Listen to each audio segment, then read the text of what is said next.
Como atender o chamado de Jesus? Deus age em meio à história da humanidade. Ele atua no cotidiano das pessoas, desde as atitudes de adoração e de culto, como na experiência do profeta Isaías, bem como ele atua na vida de pessoas que se encontram nas suas atividades profissionais corriqueiras, como no caso de Pedro e de outros discípulos pescadores no Evangelho de Lucas. É muito bom sabermos disso, pois facilita a nossa vida saber que Deus não precisa ser procurado em lugares exóticos e distantes da nossa realidade. Ele está em nosso meio e nos ajuda nas nossas lutas e dificuldades cotidianas. Como se isso não bastasse, ele ainda nos assegura a ressurreição como triunfo derradeiro sobre todas as situações vividas na experiência humana, como nos assegura o apóstolo Paulo na carta aos Coríntios. No ano em que morreu o rei Uzias, eu vi ao Senhor assentado sobre um alto e sublime trono, e o seu séquito enchia o templo. Isaías 6:1. Para Isaías, Deus se revelou enquanto ele estava no templo, uma atitude de adoração. A manifestação se deu num determinado lugar no templo, mas também precisamos notar que a revelação aconteceu num determinado tempo histórico e humano, no ano em que morreu o rei Uzias.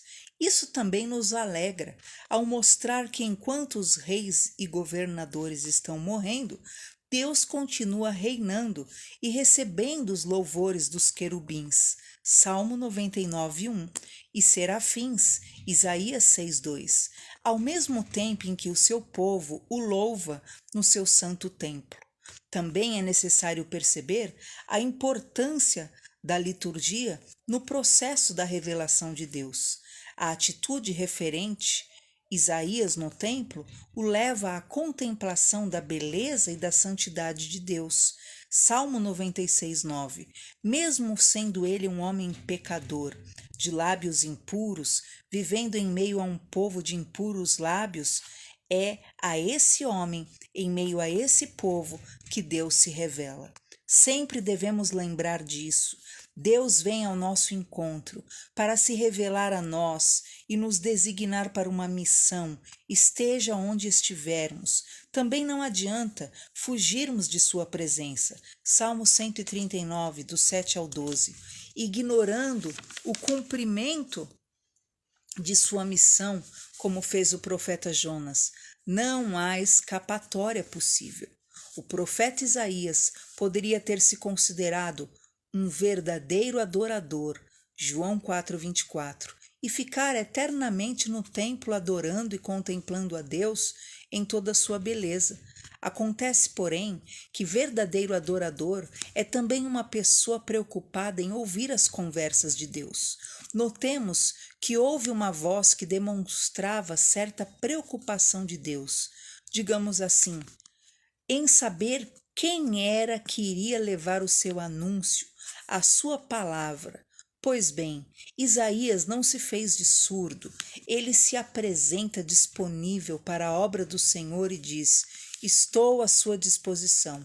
Pode me mandar, Senhor. Será que ainda encontramos gente assim hoje, em dia? Pelo que percebemos, as pessoas fazem suas orações, dizem um monte de coisas a Deus e depois vão embora sem ouvir a voz de Deus. Ele deve ter todo o tempo do mundo para ouvir os meus clamores, dissabores, pedidos, mas eu nunca disponho de alguns minutos para ouvir a sua voz? Ou então, quando por algum descuido ouvimos a sua voz, parece que respondemos mais ou menos assim: olha, como o senhor mesmo sabe, tenho compromissos assumidos com a minha profissão, com a minha família, com os meus amigos, etc.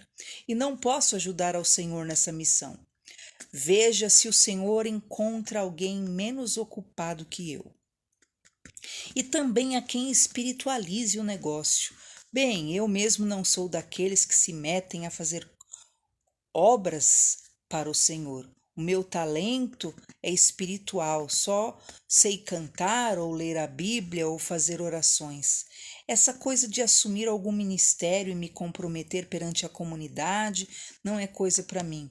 Exerço a minha vocação mesmo sozinho com o meu Deus. Se o profeta Isaías pensasse e agisse dessa forma, o povo continuaria impuro de lábios, de coração e de atitudes. Foi a disponibilidade de Isaías frente ao chamado de Deus que deu ao povo a oportunidade da conversão. Deus continua falando e perguntando até hoje: a quem enviarei? Quem há de ir por nós? Enquanto isso, os reinos vão passando, o povo vai apenas mergulhando no pecado, na ignorância de impuros lábios.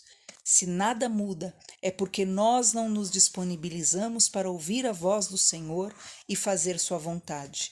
Tem muito crente que ora feito um menino, que fazia regime para emagrecer e comia chocolate, bem ligeiro, sem dar tempo de saborear o gostinho de chocolate. Perguntaram por que ele fazia isso e ele respondeu: é para não dar tempo de o meu organismo perceber que eu estava comendo chocolate. Ele, não percebendo, eu não engordo. Pois é, tem crente orando e saindo bem rápido para não dar tempo de ouvir as conversas de Deus. Não ouvindo o que ele me diz, eu não me comprometo. Mas Deus não fala e convoca apenas no templo. Moisés foi convocado no deserto de Midian, enquanto pastoreava as ovelhas do seu sogro Jetro. Êxodo 3, do 1 ao 4. Amós foi vocacionado enquanto cuidava do gado e da plantação, mas o Senhor o tirou da profissão de vaqueiro e agricultor para designá-lo como profeta à casa de Israel. Amós 7, 14 e 15. Também foi assim com os santos apóstolos, que na sua maioria eram pescadores, Mateus 5, 18 a 22. Mas também havia coletor de impostos, como era o caso de Mateus, Mateus 9, 9. Interessante seria observar que todos os vocacionados estavam fazendo alguma coisa antes de atenderem ao chamado. Todos eles deixaram tudo para trás, a fim de seguir a Cristo. Ninguém pode negar que Judas Iscariotes fora chamado por Jesus para fazer parte dos 12, Mateus 10, 4, Marcos 3, 19. Contudo, curiosamente, ninguém sabe dizer o que fazia ou o que se ocupava.